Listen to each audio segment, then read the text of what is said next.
Le paradoxe des recherches que je mène, c'est que, effectivement, ça montre le rôle que les femmes peuvent jouer dans ma psychologie, puisque elles ont la moitié du temps qui leur est imparti. Cette année avec les femmes, cette année avec les hommes, en quelque sorte. Mais en même temps, il faut repenser la notion d'égalité. Cette égalité, elle se situe dans la cyclicité. Elle ne veut pas dire du tout que ce qui se passe en phase équinoxiale est du même ordre que ce qui se passe en phase solsticiale.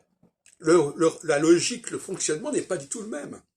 Donc, elles peuvent gagner avec mon système en termes d'égalité de temps, mais elles ne gagnent pas en termes d'égalité de capacité, de fonction, de motivation. C'est pas du tout la même chose.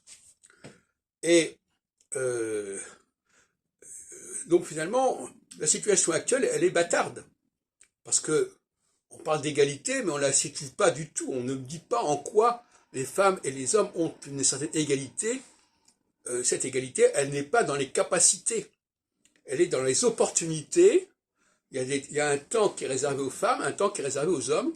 Et ce temps ne fonctionne pas du tout de la même manière, puisque tout à l'heure je disais que le temps équinoxial, c'est un temps qui vient d'en bas, qui remonte vers le haut, et le temps solsticial, c'est un temps qui ruisselle du haut vers le bas.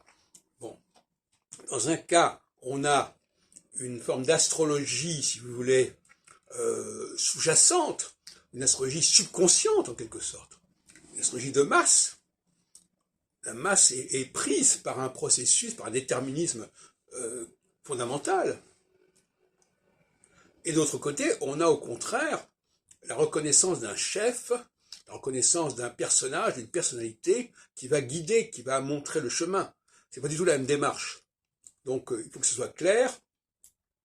On arrive à une égalité dans le temps, c'est-à-dire dans la durée impartie, mais avec des méthodes, des moyens complètement différents.